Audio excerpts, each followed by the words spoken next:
주요 현안을 논의하고 결정하기 위한 제12차 중앙선거관리위원회 위원회의가 지난 20일 개최됐습니다. 중앙선거관리위원회 김대년 사무총장이 제363회 국회 임시회 행정안전위원회 회의에 참석해 주요 현안에 대한 의원들의 질의에 중앙선관위 입장을 밝혔습니다. 민주정치 지도자 양성에 힘쓰는 제11기 민주시민정치 아카데미가 자기 세상을 만들 용기라는 주제로 특별 강의를 마련했습니다. 중앙선거관리위원회 소관 비영리법인으로 등록된 한국정당학회가 지방선거 외부평가 및 지방분권의 정치학을 되짚어보는 자리를 마련했습니다.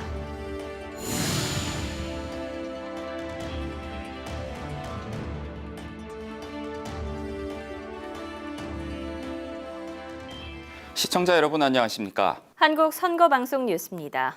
중앙선관위는 헌법기관으로서 대통령이 임명한 3인, 국회에서 선출한 3인, 그리고 대법원장이 지명한 3인, 총 9명으로 구성이 되어 있는데요. 중앙선거관리위원회 위원들이 한자리에 모인 가운데 제12차 위원회의가 개최됐습니다. 이날 위원회의에서는 정당 사무관리 규칙 일부 개정 규칙안 의결, 주요 업무 추진 상황 보고 등이 논의됐습니다. 중앙선거관리위원회의 주요 현안을 논의하고 결정하는 제12차 위원회의가 개최되었습니다.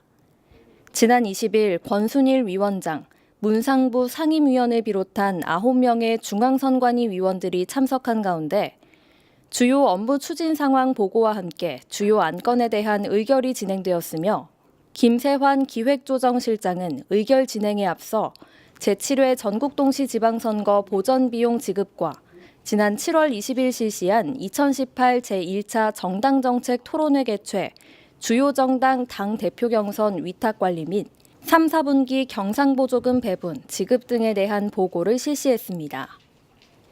특히 지난 8월 14일 임종성 의원이 발의한 입당원서, 탈당신고서의 전자사본 대체를 골자로 하는 정당법 일부 개정 법률안이 공포됨에 따라 정당 사무관리 규칙 일부 개정 규칙안이 안건으로 상정되었고 의원들의 논의 결과 해당 규칙안의 개정안은 의결 처리되었습니다. 이날 회의에서는 이 밖에도 대전광역시 시장 선거와 경기도 지사 선거, 경기도 교육감 선거의 소청 결정안 및 시도 선거관리위원회 위원 위해초관 등에 대한 의결이 함께 진행되었으며 제7회 지방선거와 관련된 소청건은 모두 기각 처리되었습니다. 지난 21일 국회에서는 제363회 국회 임시회 제1차 행정안전위원회 전체 회의가 개최됐습니다. 중앙선관위 김대년 사무총장이 이 자리에 참석해 의원들의 질의에 성실히 답을 하고 중앙선관위의 입장을 밝히는 등 대국회 활동을 활발히 펼쳤습니다. 제363회 국회 임시회의 제1차 행정안전위원회 회의가 지난 21일 국회 행안위 회의실에서 열렸습니다. 이날 회의에서는 중앙선거관리위원회를 비롯해 행정안전부, 인사혁신처, 경찰청, 소방청 포함 5개 기관의 2017 회계연도 결산보고와 예비비 지출 승인 및 주요 현안에 대한 질의답변으로 진행됐습니다. 중앙선관위 김대년 사무총장은 이 자리에 참석해 중앙선관위의 2017 회계연도 결산 내역을 보고하고 중앙선관위의 주요 현안에 관련된 국회의원들의 질의에 성실히 답변했습니다. 특히 자유한국당 김영우 의원은 DR콩고의 대선거과 관련해 DR콩고 선거위원회의 한국기업 미루시스템즈의 터치스크린 투표 시스템 사용 결정과 그에 따른 외교 문제 발생 등을 언급하며 세계선거기관협의회 이른바 A웹의 운영상 문제를 지적했습니다. 이에 김대년 사무총장은 후발 민주주의 국가에 대한 선거 시스템 지원은 한국의 선진 선거 문화를 보급하고 우수성을 알리기 위함이며 A웹 설립 또한 같은 맥락이었음을 설명하고 A웹의 운영 불안 상태는 한 기관의 문제라기보다는 개인의 일탈 행위에서 비롯된 것이라 답했습니다. 이러한 문제의 배경에는 미르 시스템즈라고 하는 한국 기업이 거의 독점하고 있는 그런 수출 구조, 그다음에 김영희 A웹 사무총장의 지원이 있습니다. 그래서 이것이 A웹의 생태적인 문제가 아니고 어떤 그런 그 개인적인 문제에 의한 어떤 독선적이고 폐쇄적인 운영에 기인한 것이다. 이렇게 말씀을 드리고 싶고요. 그래서 선관위에서 업무 방해, 아니죠. 입찰방해, 그다음에 업무 배임 혐의로 검찰에 수사를 했고 중앙선관위에서도 조속하게 수사가 진행됐으면 하는 그런 바람입니다. 이와 함께 중앙선관위에서는 해당 의혹들에 대해서 수사를 의뢰한 상황이며 조속한 수사 진행을 위해 적극 협조할 예정이라고 밝혔습니다. 대한민국의 미래를 이끌어갈 민주정치 지도자 양성에 힘쓰는 제11기 민주시민정치 아카데미가 자기 세상을 만들 용기란 주제로 특별 강의를 마련했습니다. 13주차 강의를 맞은 민주시민정치 아카데미는 이제 수료식까지 2번의 강의만을 남겨두고 있습니다. 소식 리포트로 전해드립니다. 욜로와 소확행 그리고 워라밸까지 이른바 자신의 행복을 우선으로 하는 삶이 트렌드가 되어가고 있는 요즘, 자신 세상을 만들 용기라는 주제로 한국강사협회 고문이자 창의경영연구소 대표인 조관일 대표가 강단에 섰습니다. 저 나름의 확고한 내 세상을 만들려고 젊은 날부터 꿈꿨어요. 어떻게 나는 내 가치를 발휘할 것인가를 고민했는데 거기서 나온 답이 자기 세상이죠. 근데 이것이 지금 70된 지금에 있어서 상당히 옳았다는 판단을 해요. 민주시민 리더 양성에 힘쓰고 있는 제11기 민주시민정치 아카데미가 마련한 특별 강의입니다. 조관일 대표는 이날 강의에서 자신의 가치를 실현하는 삶이야말로 진정한 자신의 행복을 찾는 길이라며 긍정적인 자기개발과 리더로서 가져야 할 사회적 책임에 대해 이야기했습니다. 1, 2강으로 마련된 이날 강의는 2강 조 대표의 강의에 앞서 1강 박형준 전 국회 사무총장의 정치연한 특강이 진행됐습니다. 한편 2013년 3월 첫 문을 연 민주시민정치아카데미는 지금까지 350여 명의 사회 각계각층을 대표하는 민주정치 지도자를 배출하고 있으며 올해 11기를 맞아 국민을 감동케 하라라는 슬로건으로 16주간 선거, 정치, 사회, 문화 등 다양한 분야의 강의를 진행, 9월 12일 수료식을 앞두고 있습니다. 지난 제7회 지방선거의 목표가 아름다운 선거를 통한 동네 민주주의의 실현이었는데요. 중앙선거관리위원회 소관 비영리법인으로 등록된 한국정당학회가 지방선거를 평가하고 지방분권의 정치학을 되짚어보는 자리를 마련했습니다. 2018 한국정당학회 하계학술대회 현장 리포트로 함께하시죠. 태풍 솔릭으로 인한 궂은 날씨에도 불구하고 강원도의 한 리조트에 전국 유명 대학의 교수들과 대학원생들이 한자리에 모였습니다. 한국정당학회가 제7회 전국동시 지방선거를 돌아보고 지방선거의 슬로건이었던 동네 민주주의의 실현과 지방자치제도가 나아갈 방향에 대해 논의하기 위해 학술대회를 마련했습니다.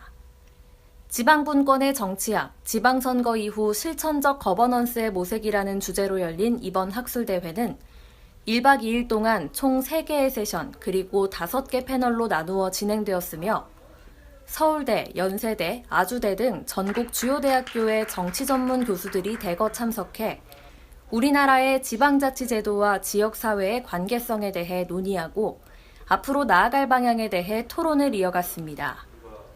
특히 지난 6월 13일 실시되었던 제7회 전국동시 지방선거의 외부평가를 주제로 진행된 학술대회 세션에서는 매니페스토 관점에서 바라본 지방선거의 선거 과정에 대한 서울대 김현숙 교수와 명지대학교 정의옥 교수의 발표가 이뤄졌고 지역정치 활성화를 주제로는 건국대 정하윤 교수와 덕성여대 조진만 교수, 그리고 영남대 박영환, 조선대 지병근 교수의 발표가 진행됐습니다. 한편 중앙선관위 소관 비영리법인으로 등록된 한국정당학회는 2003년 설립된 학술단체로 대한민국 정당 정치와 민주주의 발전을 위한 다양한 학술회의를 개최하고 있습니다. 시민의 눈이라고 아시나요? 총선과 대선에서 부정선거 활동을 감시하고 국회의원들의 활동을 모니터링하는 시민단체인데요. 시민의 눈에 대표를 선출하는 선거가 중앙선관위 K보팅을 통해 실시됐습니다. 시민단체 시민의 눈이 중앙선거관리위원회 온라인 투표 시스템 K보팅을 통해 제1대 대표 선출 선거를 실시했습니다. 지난 18일과 19일 이틀간 진행된 시민의 눈 제1대 대표 선출 선거는 한길순 후보의 단일 출마로 찬반 투표로 진행됐습니다. 국내 선거인 1,414명, 국외 선거인 14명으로 총 1,428명의 선거인 중 1,103명이 투표에 참여하였으며 찬성 952표, 반대 151표로 단일 후보자 한길순 후보가 시민의 눈 제1대 대표로 선출되었습니다. 한편 시민의 눈은 자발적 부정선거 지킴이를 표방하며 중앙선관위를 비롯한 각 지역 선관위를 감시하고 공직선거 모니터링 활동을 전개하는 단체로 중앙선관위 온라인 투표 시스템 관계자는 시민단체 시민의 눈의 K보팅을 활용한 대표 선출 선거는 그 자체가 의미하는 바가 크다며 K보팅의 공정성을 다시 한번 확인하는 기회가 되었다고 전했습니다. 온라인 투표 시스템 K보팅은 국민 누구나 신청하여 이용할 수 있는 중앙선관위의 투표 지원 서비스로 정책 결정 및 사회 갈등 해소 등을 위한 다양한 투표에 적극적으로 활용되고 있습니다. 지난 17일 중앙선관위 김대년 사무총장과 유인태 국회 사무총장이 만났습니다. 국회 사무총장실에서 20분가량 진행된 이번 면담에서는 선거제도 개편과 제21대 국회의원 선거구 획정, 후원회 제도 개선, 그리고 지구당 부활 등 현안과 관련된 내용들이 논의됐습니다. 유인태 국회 사무총장과 김대년 사무총장은 2015년 중앙선관위가 제출한 선거제도 개편 관련 개정 의견에 대해 이야기를 나누며 민의를 보다 적극적으로 반영할 수 있는 선거제도 개선이 필요하다는 데 의견을 같이 했습니다. 정치인 후원회에 대해서 김대년 사무총장은 원활하고 투명한 정치자금 조달이 우선되어야 한다며 정치자금 조달 방법에 대해 전향적으로 검토하겠다고 뜻을 전했습니다. 한편 중앙선관위는 국회의 입법 활동에 대해 자문 지원 및 의견 전달 등 적극적인 지원 활동을 전개하고 있습니다. 25일 더불어민주당의 당대표 및 최고위원 경선을 앞두고 중앙선관위가 터치스크린 장비 점검 및 모의 시험을 진행했습니다. 더불어민주당 당대표 경선은 전국대 의원 15,000여 명을 선거인으로 당대표 1명과 최고위원 5명을 선출하는 선거입니다.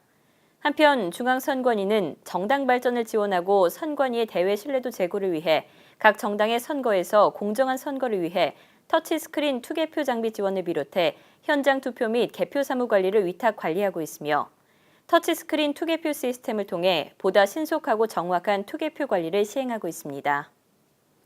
이어서 간추린 뉴스를 전해드립니다.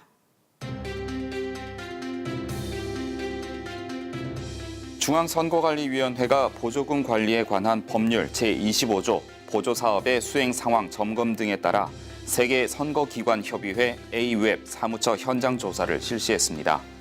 8월 22일부터 23일까지 이틀간 진행된 현장 조사에서는 상반기 보조사업 추진 현황 보고서 제출에 따른 사업 수행 상황 점검과 보조금 법령 및 시행 지침에 따른 예산 집행의 합법성 여부를 중점적으로 점검했습니다. 중앙선관위는 이번 현장 조사에 대해 AWEB의 보조사업 추진 현황 보고서 서면 심사 당시에 미비점을 직접 확인하고 법률에 근거한 올바른 사업 수행 안내를 위해 현장 조사를 실시했다고 전했습니다. 충청북도 선관위는 제7회 지방선거에 선거비용 제한액을 초과 지출하는 등 선거비용을 불법 지출한 혐의를 받고 있는 광역의회 의원선거 후보자 A씨와 회계장부를 허위 기재한 기초의회 의원선거 후보자의 회계 책임자 B씨를 각각 검찰에 고발했다고 밝혔습니다. 광역의회 의원선거 후보자 A씨는 선거비용 제한액의 200분의 1 이상을 초과해 선거비용을 지출한 혐의를 받고 있으며 기초의회 의원 선거 후보자의 회계 책임자 B씨는 선거비용 제한액의 200분의 1 이상을 초과해 선거비용을 지출한 후 이를 은닉하기 위해 회계장부를 허위로 기재한 혐의를 받고 있습니다. 공직선거법 제258조 제1항 제1호에서는 선거비용 제한액의 200분의 1 이상을 초과해 선거비용을 지출한 경우 5년 이하의 징역 또는 2천만 원 이하의 벌금에 처하며 선거비용과 관련해 회계장부를 허위 기재한 자는 정치자금법 제49조 제2항 제5호에 따라 2년 이하의 징역 또는 400만 원 이하의 벌금에 처하도록 규정하고 있습니다. 중앙선거관리위원회의 적극적인 온라인 투표 지원이 이어지고 있습니다.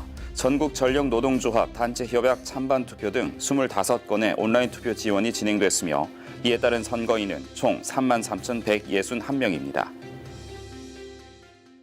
선거구 획정은 선거에서의 승패를 좌우하는 중요한 요소 중 하나죠. 미국에서는 11월 중간선거를 앞두고 이 선거구 획정, 이른바 게리맨더링으로 잡음이 끊이지 않고 있습니다. 네, 미국 선거와 게르맨더링, 한보선 아나운서가 전해드립니다. 게리맨더링이라는 말 들어보셨나요?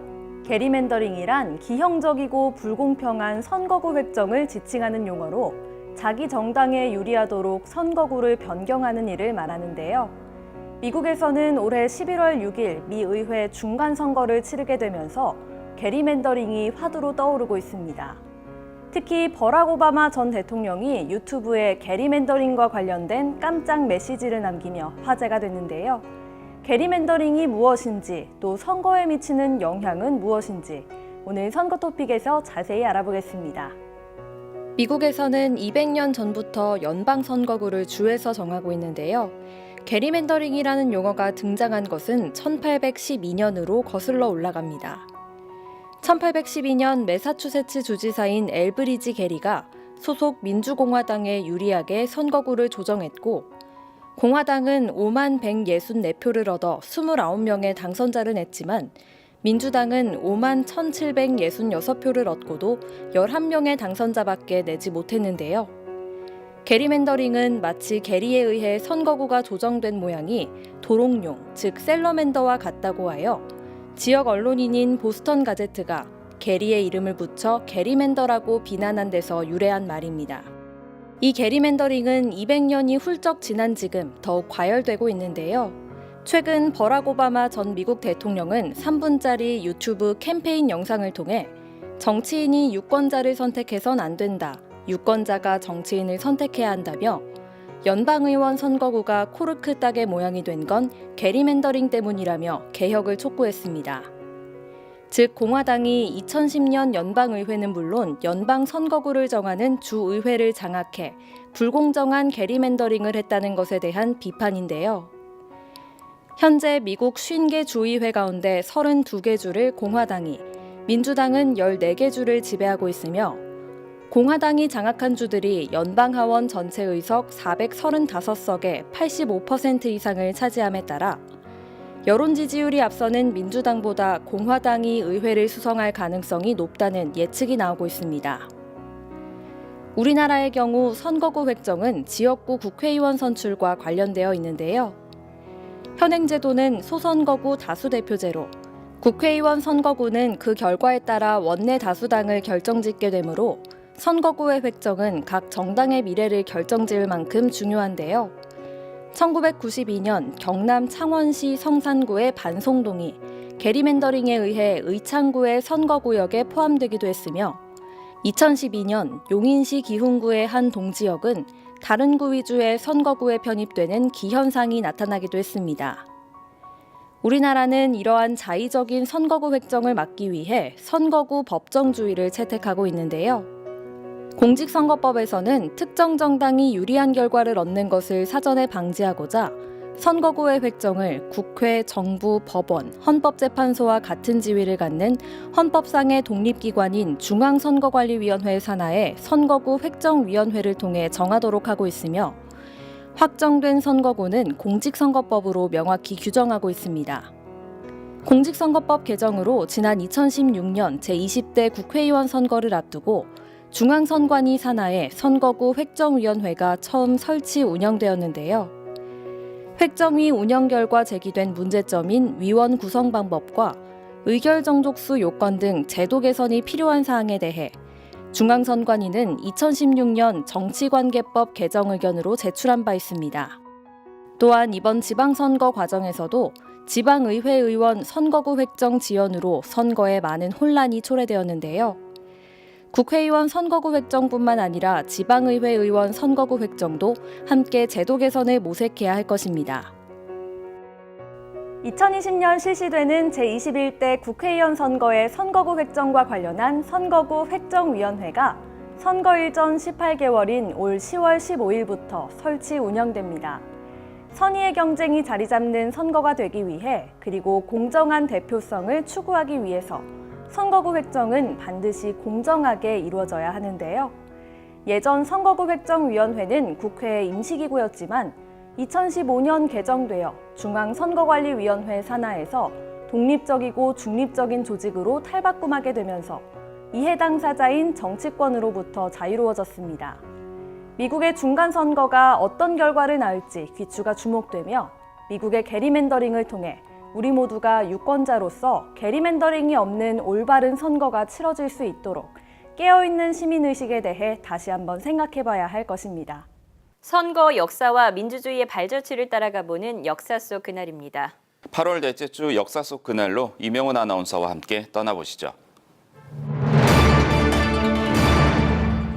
우리나라는 현재 직선제로 대통령 선거를 치르고 있지만 과거에 1972년 유신헌법이 선포되면서 조직된 헌법 최고 기구인 통일주체국민회의를 통해 간선제로 대통령 선거를 치렀던 생소한 역사가 있습니다. 통일주체국민회의는 1979년 12월 대통령 선거를 치른 후 8개월 만에 다시 대통령 선거를 실시했고 전두환 전 대통령을 선출했다고 하는데요. 통일주체국민회의를 통해 대통령 선거가 실시된 1980년 8월 27일 역사 속 그날로 함께 가보시죠. 박정희 전 대통령이 김재규의 총에 맞아 피살되면서 권력 공백을 막기 위해 통일주체국민회의는 1979년 12월 6일 최규하 국무총리를 제10대 대통령으로 선출했는데요. 최규하 대통령이 취임하면서 군사 정권 시대를 마감하고 민간 권력 시대의 개막에 민주화를 갈망하던 야당 정치인이나 학생들은 이때를 서울의 봄이라 부르며 들떠 있었습니다. 하지만 기쁨도 잠시, 불과 6일 만에 전두환, 노태우 등으로 이루어진 신군부 세력이 12.12 사태를 일으키면서 최규하 전 대통령은 사실상 통치권을 잃게 됐고 이들은 차근차근 상황을 자신들에게 유리하게 이끌어 나갔는데요. 이러한 신군부의 움직임에 민주화를 열망하는 국민들의 저항이 거세졌고 1980년 5월 전국적으로 대규모 시위가 벌어졌습니다. 시위가 갈수록 격화되자 신군부는 5월 17일 비상계엄을 선포했고 거세게 저항했던 광주를 짓밟으며 민주화 운동을 끝냈습니다. 이후 계엄군은 대통령 자문 및 보좌기구라는 명분을 내세워 5월 31일 국가보위 비상대책회의를 신설했고 전두환이 상임위원장에 취임했는데요. 신군부의 압박에 최규하 대통령이 대통령직을 사임하게 되면서 8월 21일 전국 주요 지휘관 회의가 열렸습니다. 주연복 당시 국방부 장관이 전두환 대장을 국가 원수로 추대하자고 제의하면서 1980년 8월 27일 제11대 대통령 선거가 실시됐습니다. 서울 장충체육관에서 통일주체국민회의 주재로 치러진 대통령 선거에서 전두환은 단일 후보로 출마했는데요. 당시 대통령 선거는 통일주체국민회의의 대의원이 등록 신청한 사람만이 후보로 나올 수 있었고 정권 장악을 통해 유력한 정치적 라이벌을 이미 체포 혹은 가택연금함으로써 전두환의 당선은 기정사실이나 마찬가지였습니다. 전두환은 무효표 1표를 제외한 2,524표를 얻어 대통령에 당선되며 제5공화국을 출범시켰습니다. 통일주체국민회의의 대통령 선거는 장충체육관에서 실시돼 박정희 전 대통령, 최규하 전 대통령, 전두환 전 대통령을 체육관 대통령이라고 부르기도 하는데요.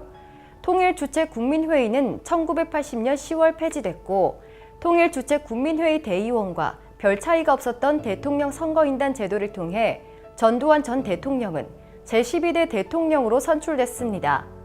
이처럼 선거는 각 시대와 역사를 반영하는 확실한 징표라고 할 수 있는데요. 더 나은 민주주의로 도약할 수 있도록 선거의 역사와 또 현재의 선거 시스템에 대해 국민들이 관심을 가져야 할 것입니다. 국제사회의 독립과정에서의 끔찍한 학살로 알려진 나라가 있습니다. 세기말 혹독한 시련 속에 인도네시아로부터 독립을 쟁취하며 2002년 건립된 신생국 동티모르인데요. 독립과정에서 동티모르는 독립 여부를 묻는 국민투표를 실시했고 그 열기가 뜨거웠다고 하는데요. 유엔이 주관해 동티모르의 독립 여부를 묻는 국민투표가 실시됐던 역사 속 그날 1999년 8월 30일로 함께 가보시죠. 400년 동안 포르투갈의 지배를 받았던 동티모르는 1974년 포르투갈의 식민지 포기로 독립을 맞는 듯 했지만 이웃나라 인도네시아가 쳐들어오면서 1976년 인도네시아에 합병됐는데요.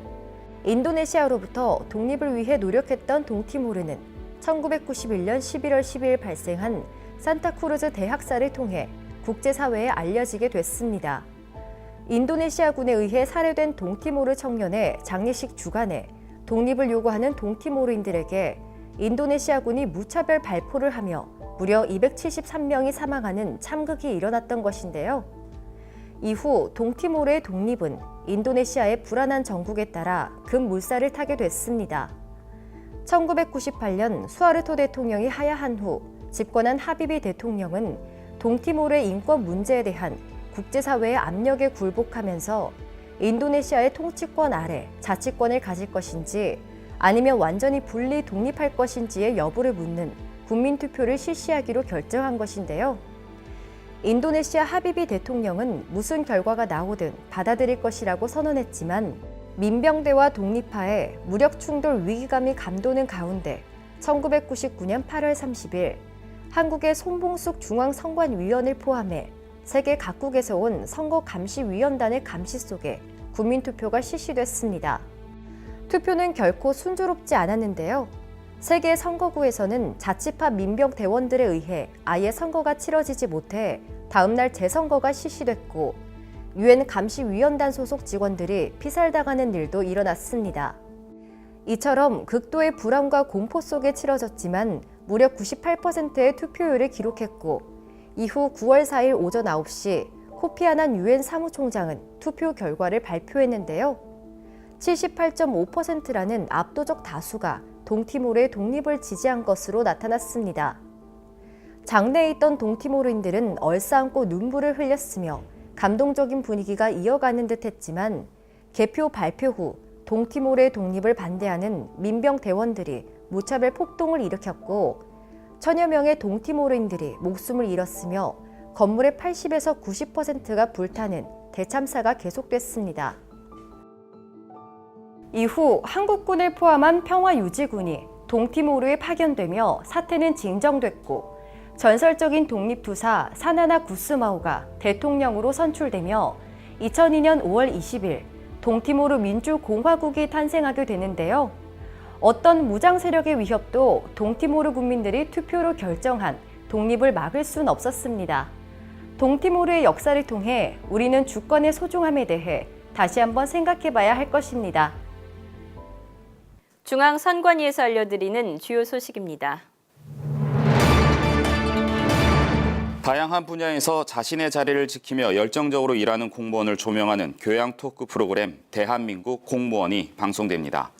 8월 29일 첫 방송으로 방영되는 대한민국 공무원 경찰청 사이버안전국 김진환 경감편은 가짜뉴스와 비방, 흑색선전 등 선거 관련 사이버 범죄의 예방법과 대응 방안에 대한 이야기를 담고 있습니다. 국민을 위해 봉사하는 사이버 경찰관들의 애환과 나날이 진화하는 사이버 범죄에 대한 사이버 안전국의 비전을 들을 수 있는 교양 토크 프로그램 대한민국 공무원에 시청자 여러분의 많은 관심 부탁드립니다. 선거와 정치관계법에 대한 궁금증을 간편하게 해소할 수 있는 문자 안내 서비스, 똑똑한 선거법 알림이 서비스를 실시하고 있습니다.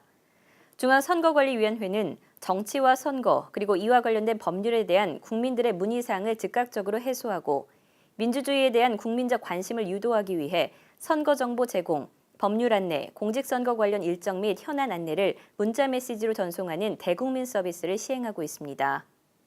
해당 서비스 신청은 중앙선거관리위원회 홈페이지 또는 선거법규 포털 홈페이지 내 배너를 통해 신청할 수 있으며 신청이 완료되면 주 1, 2회 선거정보 문자 메시지를 받아볼 수 있습니다. 지금 인도네시아 자카르타에서는 2018 아시안게임이 한창이죠.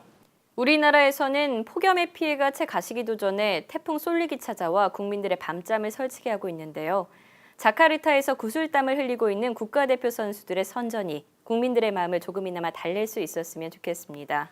한국 선거방송 뉴스 여기까지입니다. 시청해주신 여러분 고맙습니다.